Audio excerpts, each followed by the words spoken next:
Spring in Charleston, South Carolina, is a resplendent affair, and by the beginning of April it is always well under way. The azaleas, camellias, hyacinths, early-blooming magnolias, and forsythias, as if competing for attention, all contribute to the riot of color and fragrance.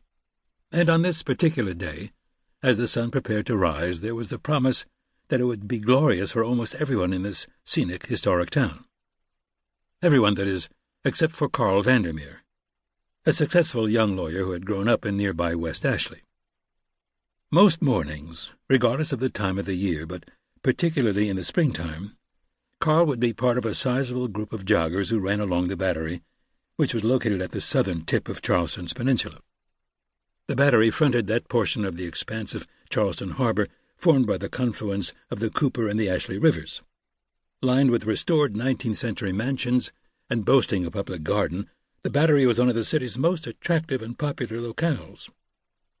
Like most of his fellow runners, Carl lived in the immediate and charming residential neighborhood known to the locals as SOB, the acronym for South of Broad. Broad Street was a thoroughfare that ran east to west across the Charleston Peninsula between the two rivers. The reason Carl was not jogging this beautiful spring morning was the same reason he had not been jogging for the previous month. He had torn the anterior cruciate ligament in his right knee during the final basketball game of the past season. He and a half-dozen other athletically inclined lawyers had formed a team to play in a city league. Carl had always been into sports through high school and Duke University, where he played Division I lacrosse with considerable renown. Having made it a point to keep himself in shape even during law school, he thought of himself as generally immune to injury, especially since he was only 29 years old. Throughout his athletic career he had never suffered more than a couple of sprained ankles. So the knee injury had come as an unwelcome surprise. One minute he was perfectly fine, having played the entire first half of the game and scoring 18 points in the process. With the ball in his possession, he had faked the fellow guarding him to the left and then went to the right to drive to the basket. He never made it. The next thing he knew, he was sprawled on the floor, unsure of what had happened. Embarrassed, he got right to his feet. There was some discomfort in his right knee, but it wasn't bad. He took a few steps to walk it out, and immediately collapsed a second time. That was when he knew it was serious. A visit to Dr. Gordon Weaver, an orthopedic surgeon, had confirmed the diagnosis to be a torn anterior cruciate ligament. Even Carl, a complete medical novice by choice, had been able to see it on the MRI. The bad news was that he'd have to have surgery if he wanted to play any kind of sports.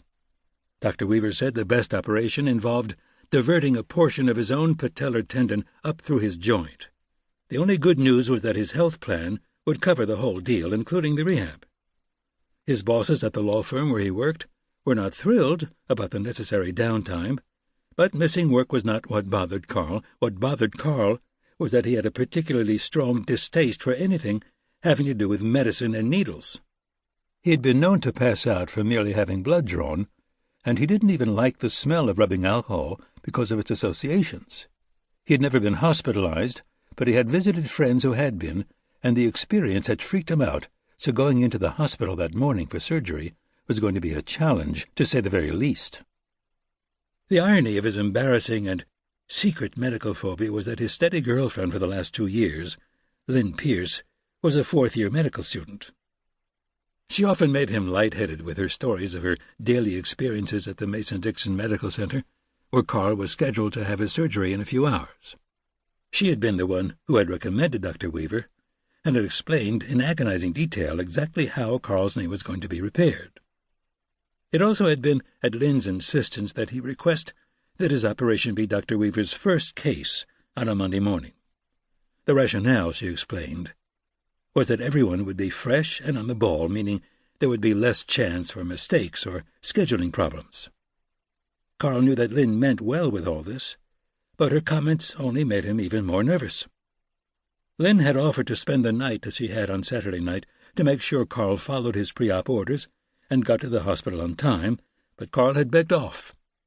He was afraid she might end up innocently saying something that would make him even more worried than he already was. But he didn't tell her that. He said he thought he'd sleep better alone, and reassured her that he would follow his pre-op instructions to the letter. She had accepted gracefully and said that she'd come visit him in his hospital room as soon as he came back from the PACU, or post-anesthesia care unit. Carl had never mentioned his medical phobia to Lynn, for fear that she, at a minimum, would laugh at him. Nor did he let on how anxious he felt about his upcoming surgery. To preserve his ego, there were some things better left unsaid.